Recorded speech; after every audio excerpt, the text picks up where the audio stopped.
On the air, episode 148. Slate?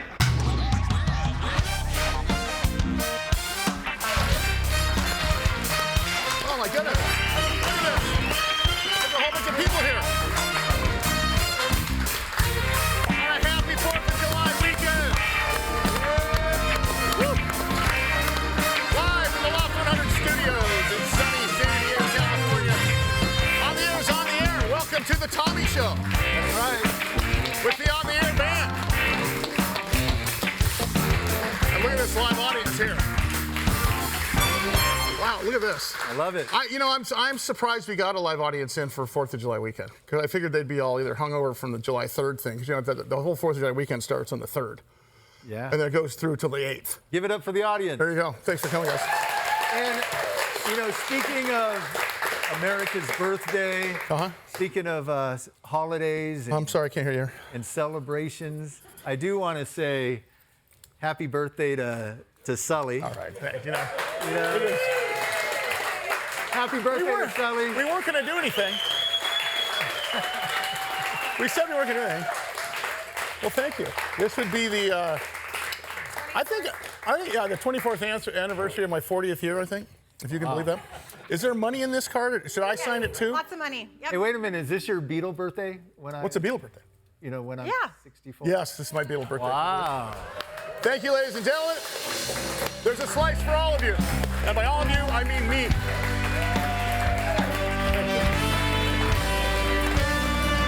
No.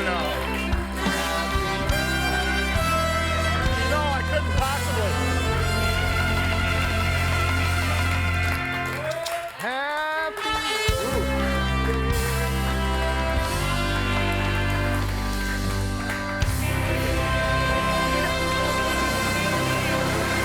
Thank you very much. Oh, and I see Mike Costa, the sports reporter here in San Diego who does a show with us. Ashley also brought me a birthday present. It's also one of his 4 food groups. He bought me a bag of Funyuns here. So awesome. I'll put that right there for you. Great to have you guys along. I wrote you a heartfelt note in that card. Did you? Did you really? Yes. Have you even signed it yet? Yeah, I did. Okay, good. I'll read it later. It's just 2 letters, but. Second letter U. Hey, we have a huge show today. We had a theme show going. Then we thought, let's get the theme going, and let's get 2 of the theme's biggest fans in the studio with us, too. I think that make sense? I think so. All right, very good. You want to take it away? Let's Now, can I ask you this? Have you wandered out to any of the new restaurants and such across San Diego recently? Yes, I have. Are you one trick pony? Like you stick to the same places all the time? Yes, I do. Yes, but I'm not afraid. What is your favorite place to eat in San Diego? The Carl's Jr. breakfast burrito. No, the actual sit-down restaurant. What is one of your Brigantine. Escondido. Really? Yeah. My parents love that Brigantine. Oh yeah. Yeah. So if you ever see somebody taking 25 minutes to go from the front door to the table, that's them. There you go. They're still sitting down from last Sunday. I think my favorites in all of the land still have to be the downtown stuff that we've always had, right? Mr. A's is still such a great experience in San Diego.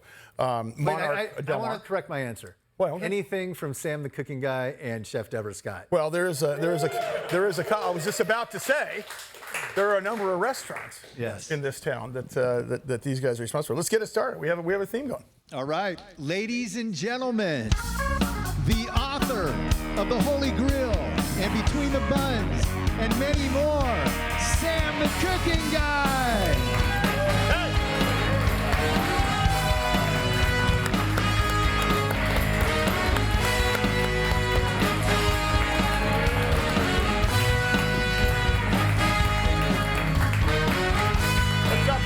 Great to see you.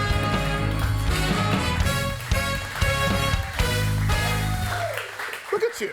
You've redefined a taco in a town that invented the taco about 100 years ago. Well, thank you. Well, listen, when we opened Not Not Tacos, the thinking was the last thing San Diego needed was more Mexican-inspired tacos. We've got amazing ones. And tell me you were kidding about Carl's Jr. breakfast burrito. Yes, I was. Okay, thank God. Yes. See, I haven't had fast food because he has an opinion on 20 it. years. No, fast food's not terrible, but in a town like this, that would you got to go to at least Roberto's. blasphemous. Right. I mean, come on. And I brought you a birthday present, my new cookbook. Sam the Cooking Guy. Yeah, hold and the on. Holy Grill. Thank you very much.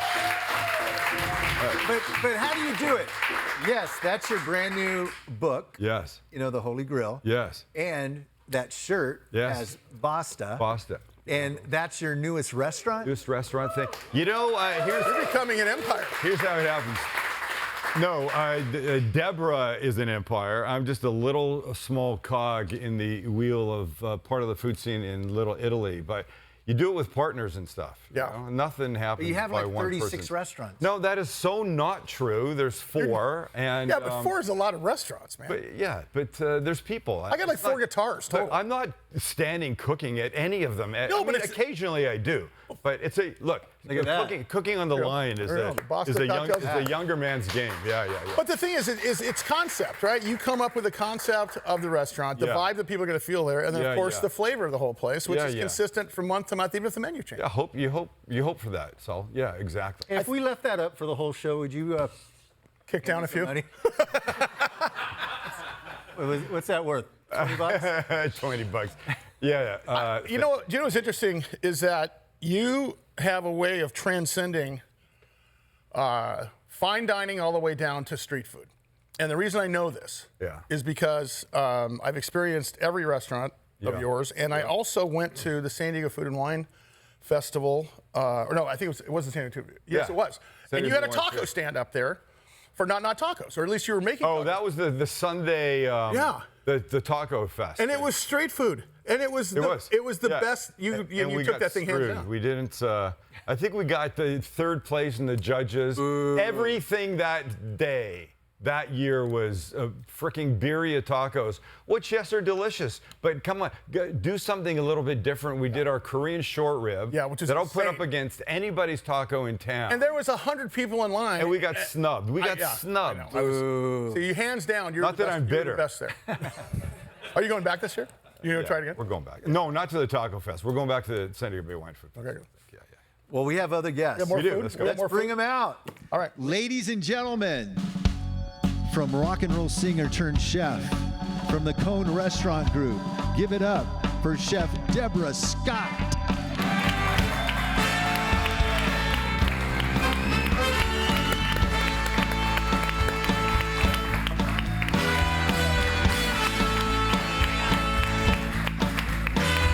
Such a rock and roller.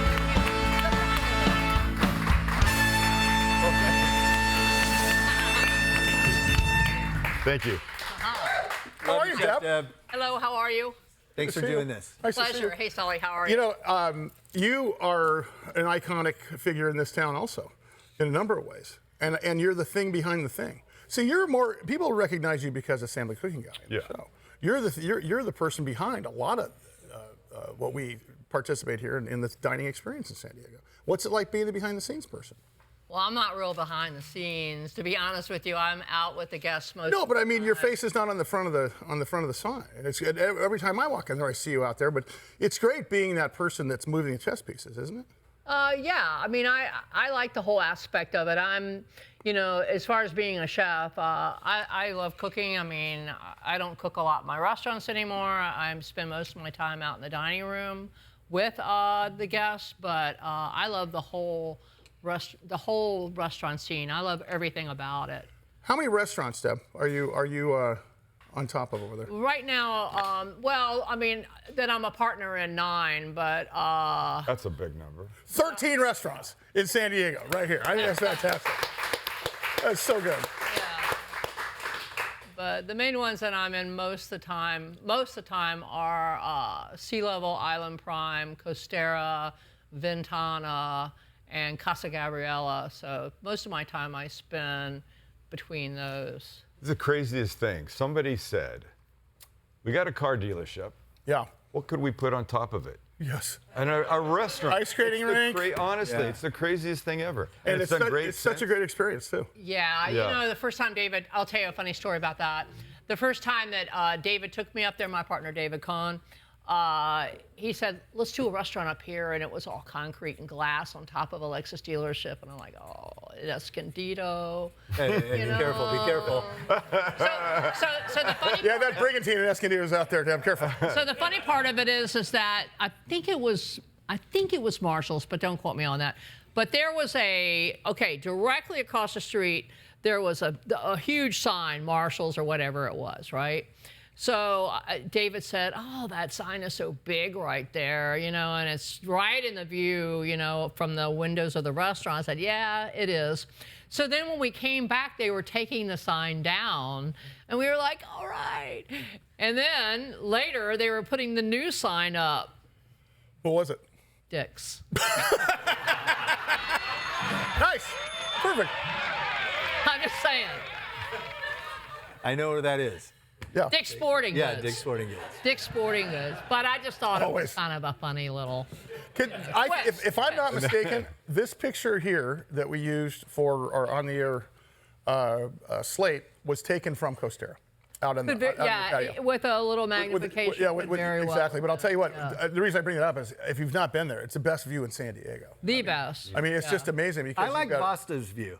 Thank you, of the piazza. Thank you. Well, but still, and the stuff, the happenings down there now, even post-COVID, it's insanely al fresco. The whole thing with the music going on, and people dancing out there. Yeah, and it's just, great. and they're giving like salsa classes in the middle of the day there. So. I think if you haven't been to Little Italy in a few years, you should go. Yeah. I mean, it's been transformed by the piazza that now runs between Columbia Street and India on date, or what date used to be. There's a giant fountain, a big, beautiful fountain. Like somebody went to Italy, stole a fountain, and brought it back and rebuilt it right there. It's that kind. It's really cool. It's the only public space in town you can have cocktails out there. It's a great vibe. I haven't asked you guys post-COVID. So COVID, we got all that outdoor dining, remember? Yeah. And all the parking spaces left. It was like, I hope they never change this. What is the state of the union on that going forward here? We're going to see more and more outdoor dining. Are they going to take some of it away? Because I see in some areas of the city, Encinitas is starting to take it away. So It's like I think in Carlsbad, some areas we're not affected by that. We have proper, patio. Yeah. I think some areas they've started charging a fee.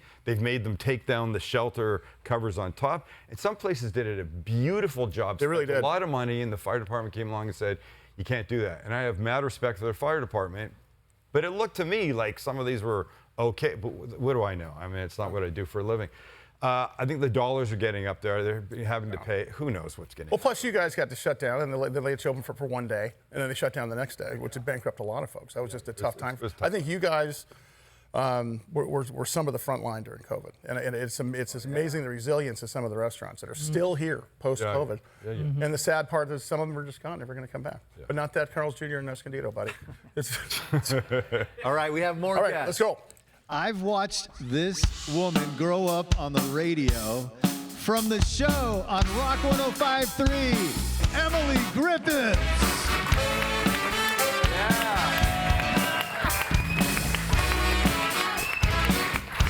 Yes. Stop, stop.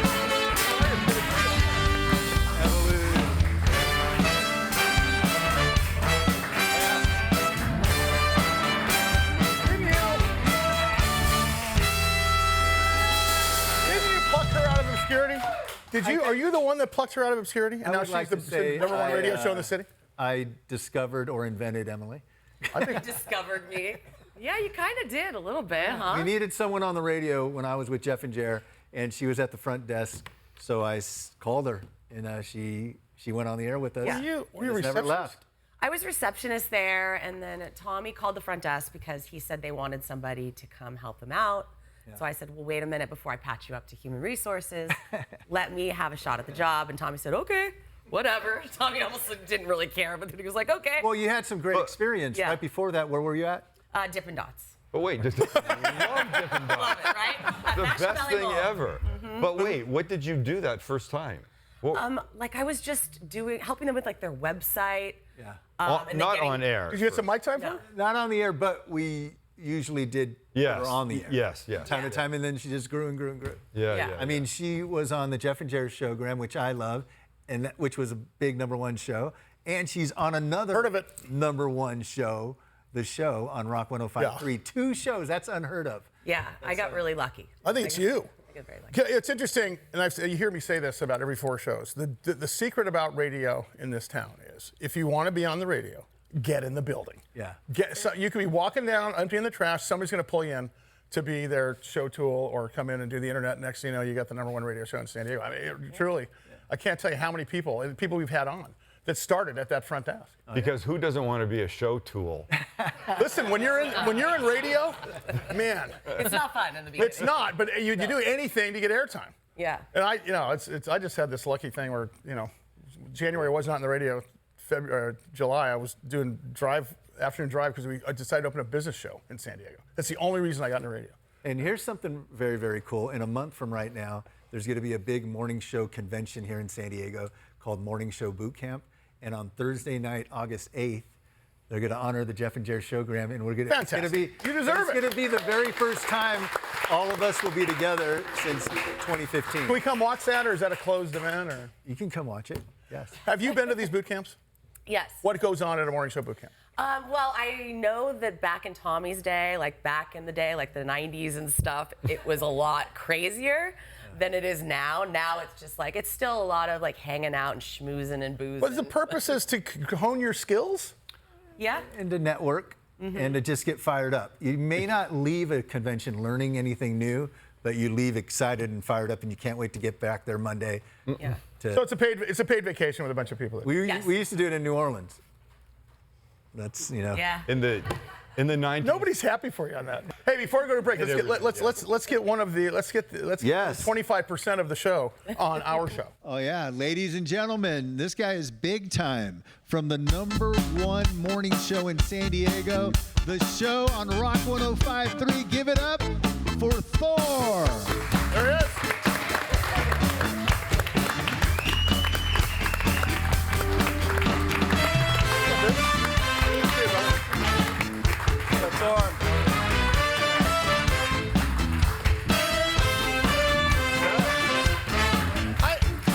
I cannot remember. How did you get started on radio? I forget. Oh man, I was working at the roller coaster at Mission Beach, and I got to work one day, and I can say this here, right? Yeah. And it was like 6 a.m. and I was a janitor, and somebody goes, "Hey, a homeless guy took a dump behind Crazy Cars. Can you go clean that up?" And I was like, Happy Monday. I gotta get out of this. So I became a promotions intern.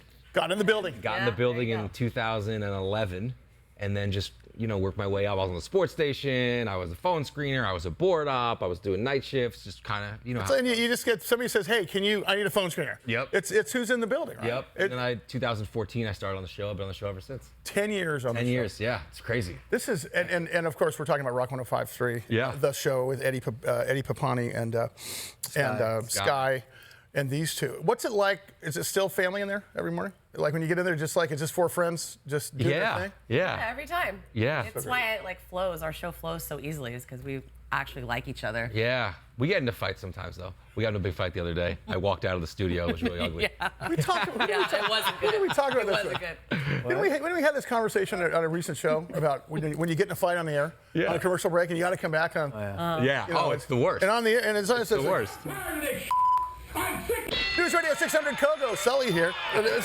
Seriously, you got to turn it on. But that's what happens sometimes. But it's over stupidest thing. And then we're back to normal. Yeah, then he came in and apologized, so we were all I did.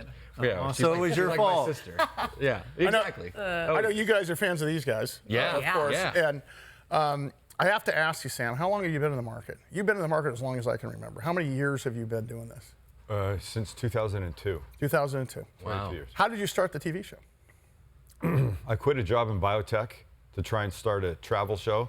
Just a wild idea. I hated what I was doing, and I'd been to Tokyo with my brother-in-law. He went for business. I just tagged along for a birthday present to myself.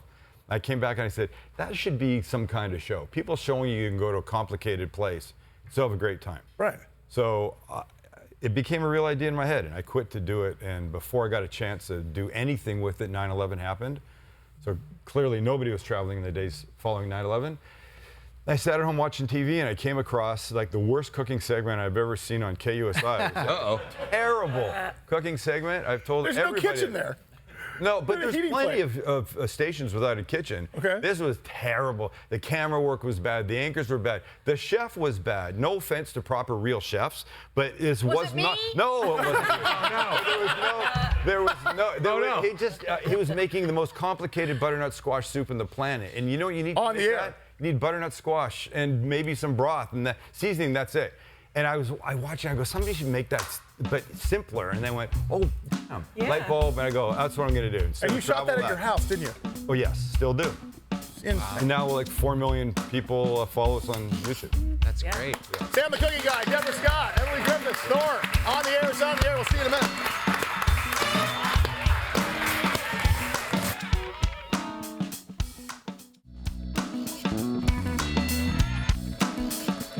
Here we go. On the air, it's on the air. Look what we got. We got Thor, we got Emily, we got Sam the Cooking Guy, we got Deborah Scott. We have a concast and a live studio audience. Great to see you guys today. Happy birthday to you. Thank you. And We got a big day. you need to leave soon because No, we're good.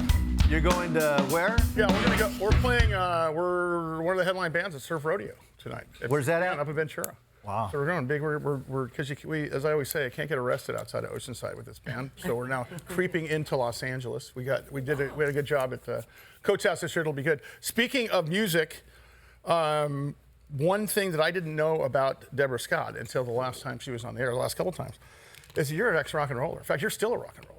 How did you start off in music? Was that something that was a passion, or was that some place you were headed professionally at one point? No, not really. I just started picking up guitar a little bit and enjoyed playing that, and played with some friends, around the neighborhood. and- Like Joan Jett. And all that. Chrissy Hine from Pretenders. No, but I do know Grace Slick now, so that's pretty good. But back then, I just did that, and then one of the people that I played with in a band, in a garage band, started a band, and actually got picked up by the Shack, which was one on the Strip in Virginia Beach, one of the main bars on the Strip. So you were the house band. Yeah, Nothing like being a house band. no, we You were had the- fun. You were the lead singer? I was lead singer and rhythm guitar player. Yeah. You still play? You still pick up the A little bit, except for it hurts now because I don't play 'cause you all the don't play. time. That's So it's like, oh, Could you do a song What are you doing now for us? right now? yeah. Yes, he will. Get up there. Get on up. Deborah Scott.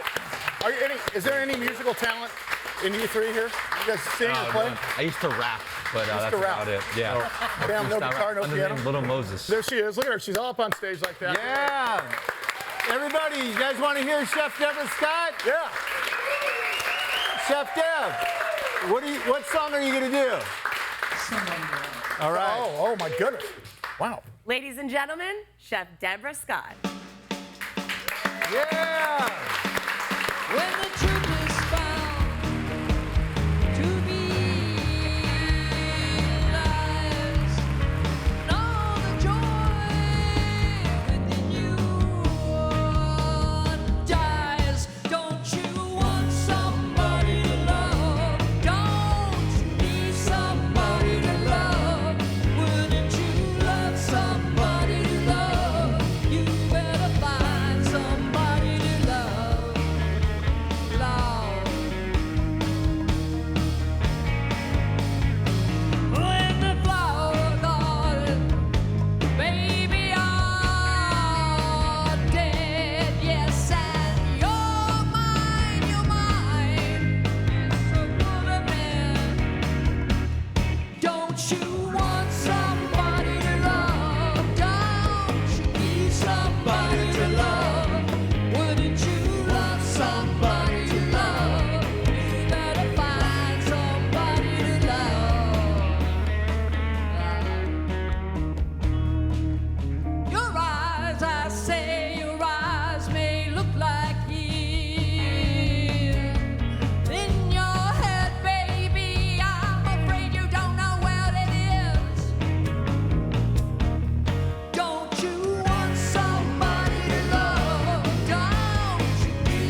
So I think many of us fancy ourselves, I'm not going to say chef, but people that we think we know how to cook. Yeah, we do. And I think that's it's nothing's more satisfying in my mind than having some folks over and making them something that you made from, and them saying I want to come over again. That they like, that right? They like. 100%. And I think one of the things from watching you, we don't get to watch you create from the beginning. We get to watch you though for many years. Yeah. And one of the things that I notice is there's not that much stuff in there.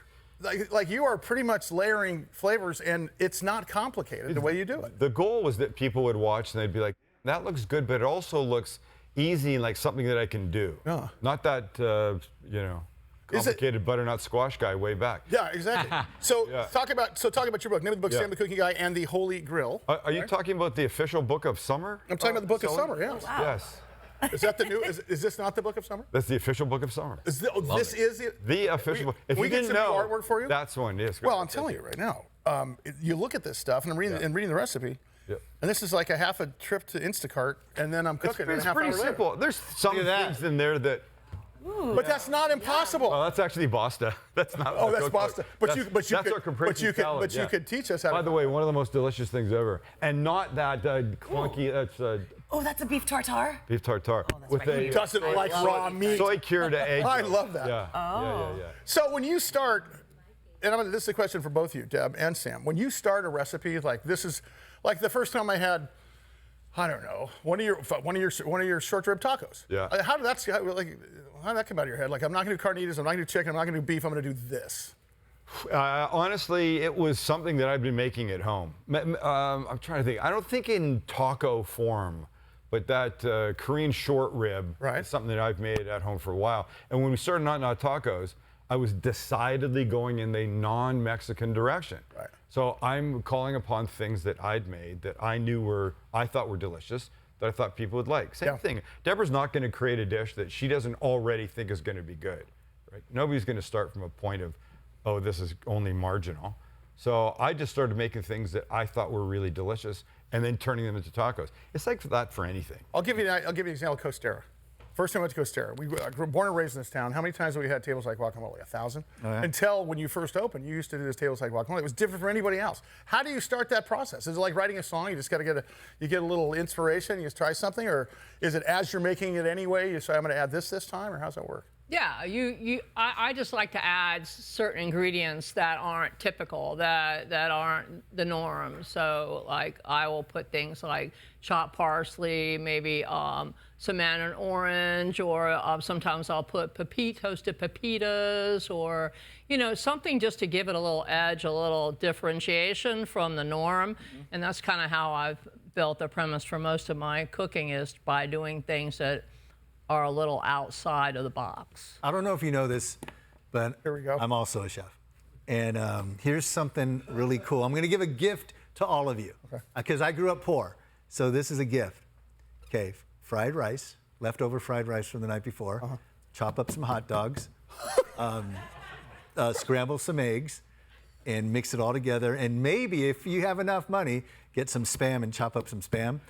And there. It's the best breakfast. That sounds like every college kid's. Love it. That's like 4 food groups in one, Tommy. Yeah. Hey, it's the best. Have you had Filipino spaghetti? What is that? It's a sweeter version of regular spaghetti. There's banana ketchup in it, but there's also a Filipino hot dogs cut up in it, along with like ground beef and stuff. Yeah. I'm not category against hot dogs. Like I can't go to a Padre game and not have a hot dog. Yeah. But have you looked inside of an industrial sausage press lately? Maybe you may never have a hot dog. Go for a kosher dog, you'll be fine. Exactly, right? And they mark right there. Are you a home chef, or you make reservations? So yeah, actually, I mean, I love to cook. It's like my favorite thing to do. To Is it really? honest. Yeah. Mm-hmm. I try to cook healthy, to be honest, and Like the fried rice. Yes, like And the hot fried dogs. rice and the hot dogs. Yeah. And I made this turkey meatloaf that I think is good, but maybe because my taste buds are used to ground turkey, and I thought it was so good. So the show wanted to try it. Yeah. So I made it. Oh, so you've been talking about this? Talked about it. Okay. Yeah. Made it at home and brought it in for them to try. It looked like The color gray. was off. Well, It it's looked turkey. Gray. Whatever. So Put anything on it? So I didn't. I should have probably served it with maybe a certain type of Well, gravy. Did or you sauce. season No, it? like a glaze. I did. I did a little bit of like a ketchup-y with garlic, ketchup. like some other. I don't even Glaze? remember how I made it then. Yeah. I want it. You're coming. You're bringing it next time. I want to try it. You don't. She made grilled cheese once too, and Stop it. she loves to cook. But not. I love to play football. I'm not in the NFL. You know what I'm saying? Hey. Just because I have a fast car doesn't make me a NASCAR driver. Right? Exactly. Do you cook at all? I don't cook at all. I do a microwave hot dog that will blow your socks. What's with the hot dog theme But- here? but We got two of the greatest chefs in the city who said hot dog 6 times today. Sorry. Okay. I'll do a hot pocket. But my Tell him your chicken dish that you used to do. so when I was a bachelor, I didn't like cooking. So I would take frozen Kirkland brand chicken thighs, frozen. Perfect. Put the oven up to 450. Load up some Lowry seasoning salt on those bad boys. Pop it in there for about an hour. Take it That out. sounds actually put it with pretty good. ketchup, and I'm done. That sounds fantastic. I mean, come on. That's how I roll. But now, luckily, my wife, she cooks, and she's a great cook. So I'm very lucky in that sense. Would you guys ever consider Lowry seasoning salt in your profession? Well, that whole thing sounded all right until the ketchup. I think ranch dressing maybe. Oh, okay. Yeah. Yeah. Growing up in New York, Lowry seasoning salt was like my mom's thing. Well, yeah. Plus, they had a Lowry's restaurant up in L.A. It was like a destination for dinner. I think it still is. So is it still there? Okay. Quick question. A lot of people are barbecuing, grilling today and tomorrow. It's a long 4th of July weekend. You know, you go to the store and get some hamburgers. You go to the store and get some hot dogs. What's a basic tip you can give us for cooking today? Well, I'd say if you're on the grill, use more heat than less. Oil the grill before you put anything on. Let it get hot. Don't have your protein ice cold right out of the fridge. Give yourself a fighting chance. If it's really cold, by the time it looks good and you want to pull it off, it's not going to be cooked all the way through. So take your time. Buy Sam the Cooking Guy and the Holy Grill. And Buy the book of some. There you go. The first thing you told me ever, right, many years ago, I said, "What's the one secret?" You said, "Make sure you got a hot enough pan or a hot enough grill." I think people are scared of heat, right? I think they are. Yeah, and they don't leave it alone. Like, put it on the grill and don't touch it. Leave it alone. You have a difference of opinion here. I know Because they keep turning it and turning it and turning it, and then it falls apart or... Well, it depends, yeah. I mean, when I cook a steak, though, I employ the turn it often technique. When I cut open a steak, it's perfect medium rare, top to bottom, side to side, end to end. I find if I put it on and just turn it once, I'm going to get that gray ring. I don't want the gray ring. I find more success with turning it a lot. But certain things you can't jack around with. You can't do that with fish because it's going to just... I just go to Deb's Steakhouse and have them make it for me. That's perfect every time. Yeah, Way better. I want to talk about, when we come back from the break, if you had to go to death row meal, what would that meal be? What's the lesson? Mine's going to be Emily's meatloaf, I'll tell you like that. Well, because you'll be dead. On the air, it's on the You guys in a minute.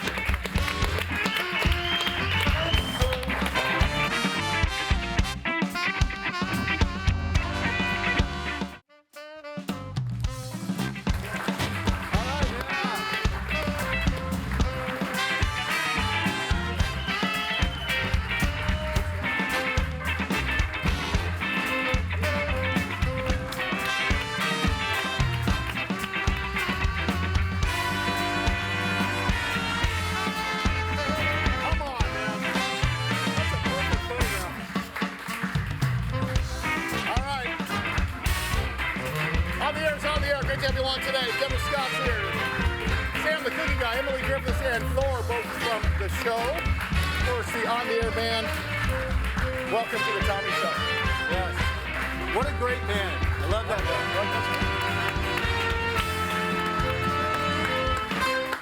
They're starting to get stopped in grocery stores.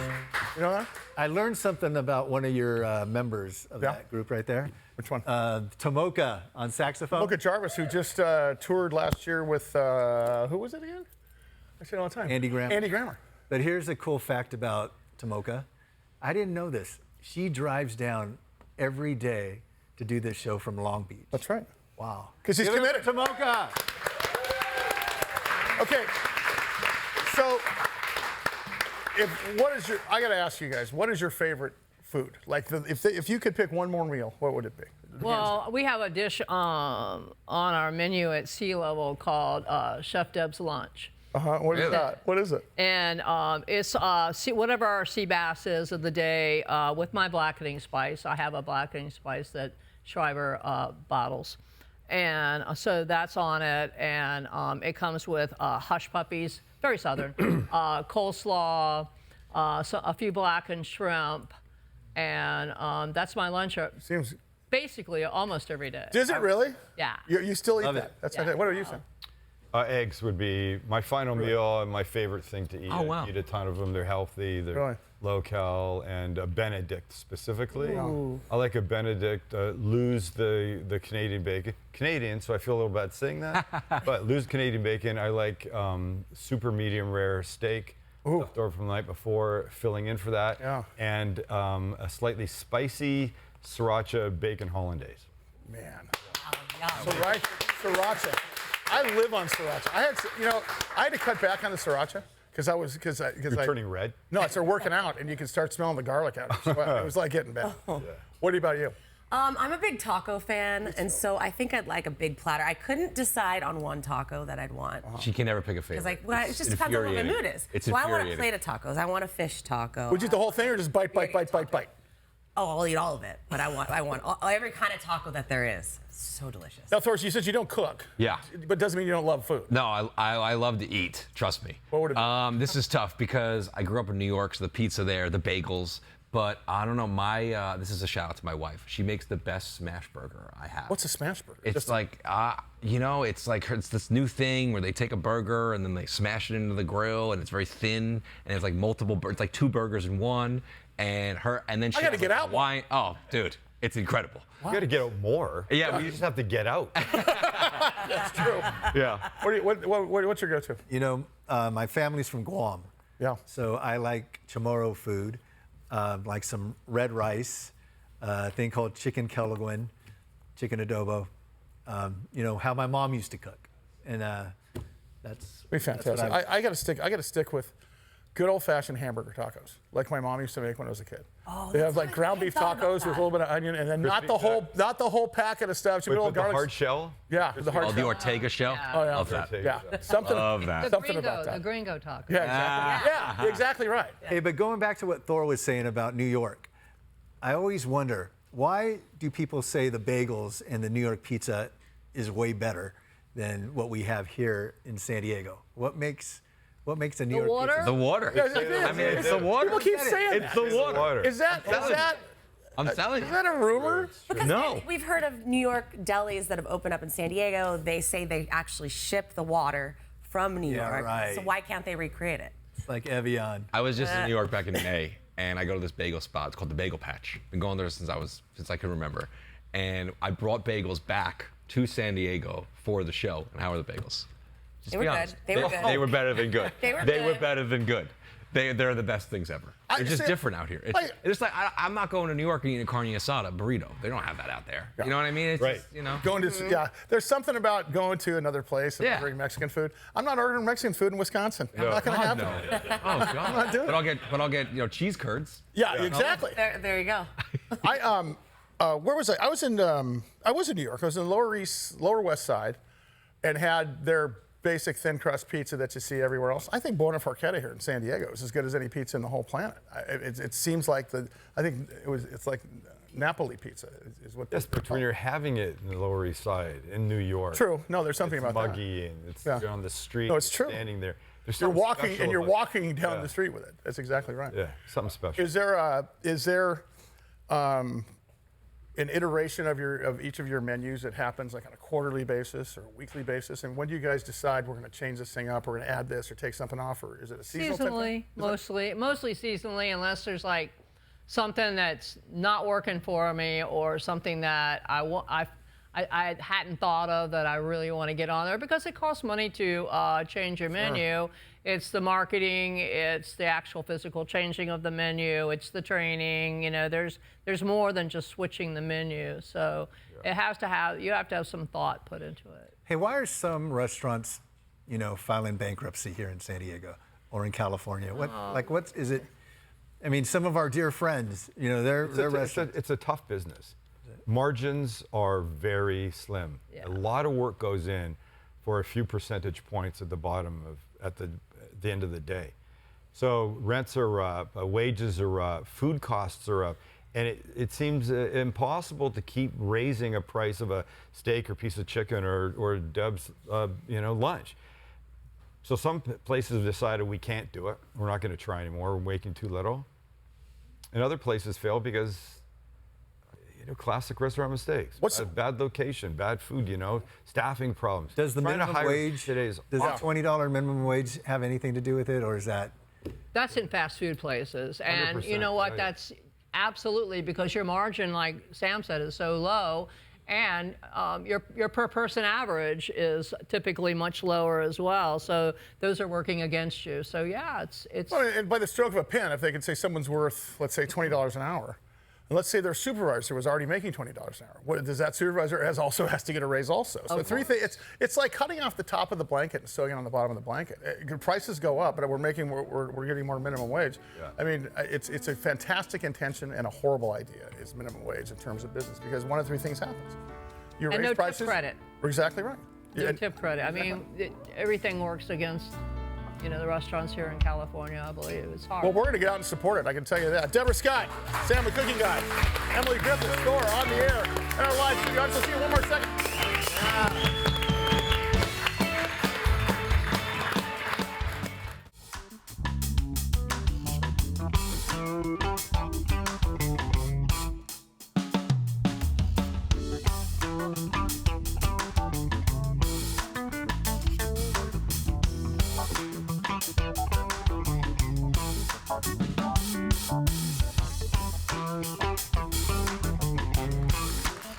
All right. Here we go again.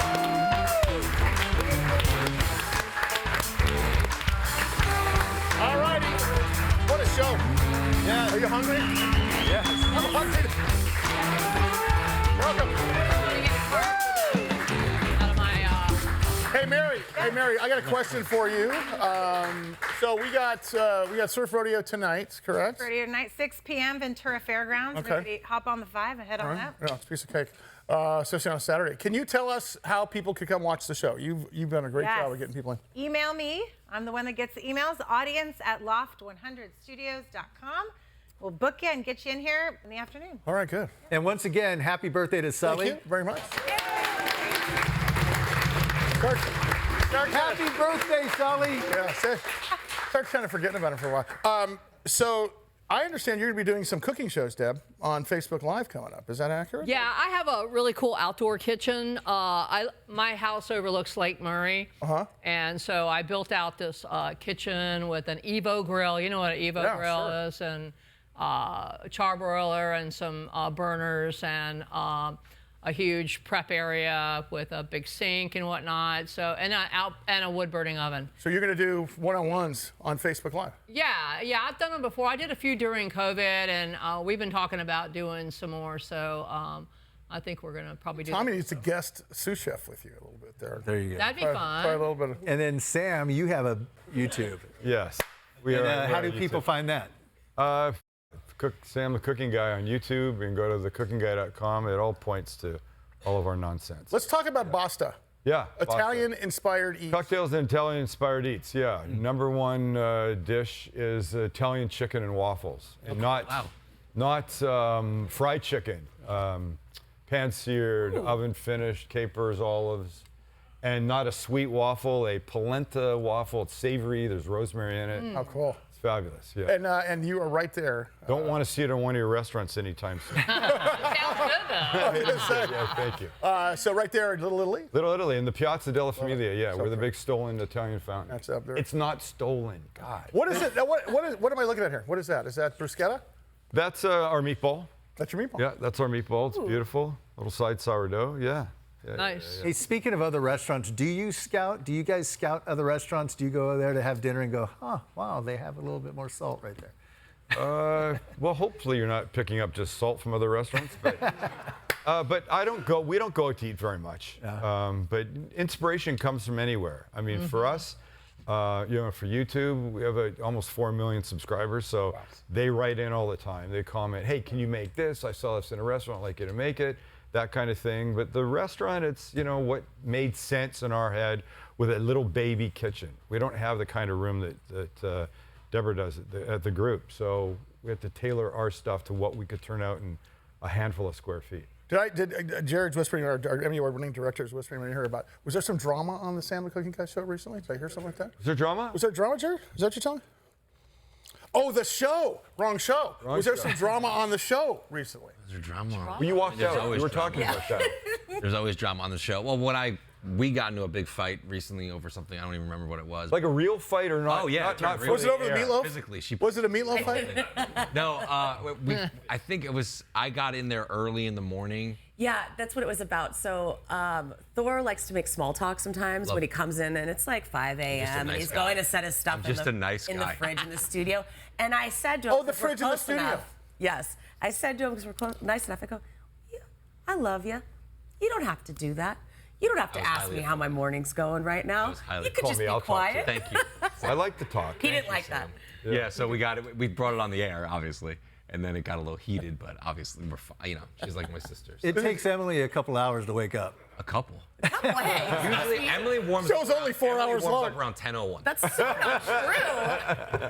I just need 5 minutes. So you guys have an app now? You have Yeah, so we how have- do we're people part of find it? iHeartRadio, so download the iHeartRadio app. It's free, and then you can type in The Show Presents. Okay. You get our full show podcast and our Uncensored P1 podcast. And what's cool is both those podcasts are top 100 for the nation in iHeart. Wow. Which is pretty crazy. That's pretty I think cool. our show podcast, our full show, was like 61 this year. Wow. This week for the nation.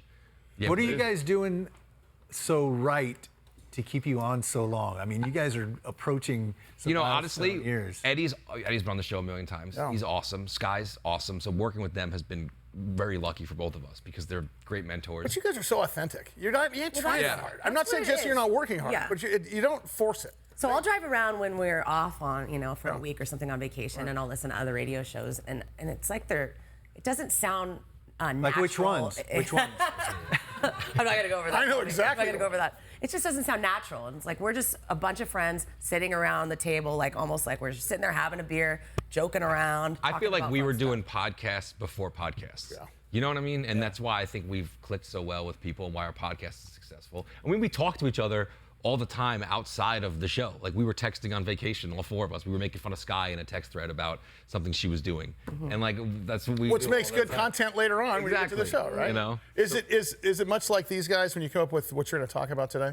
It's just you get inspired just by daily life, or Oh, yeah. Is it current events, or how's it typically? Oh, like perfect example is we were talking about Emily's son Reed went to a camp recently. And he's gone for like a week, and she was like, for the week leading up to it, was so excited, was so stoked, and then comes in and she's like, I'm really sad. The deafening silence. And we're like, wait a minute. Totally. And we're like, wait a minute. So that's our 6 a.m. break. Sure. And it goes perfect. And then we also do current event stuff too. Yeah. It's like a mix of everything. So you guys are you have to prep 24/7 basically. You're not trying to, but you're never not listening. Yeah. Do you ever start with nothing?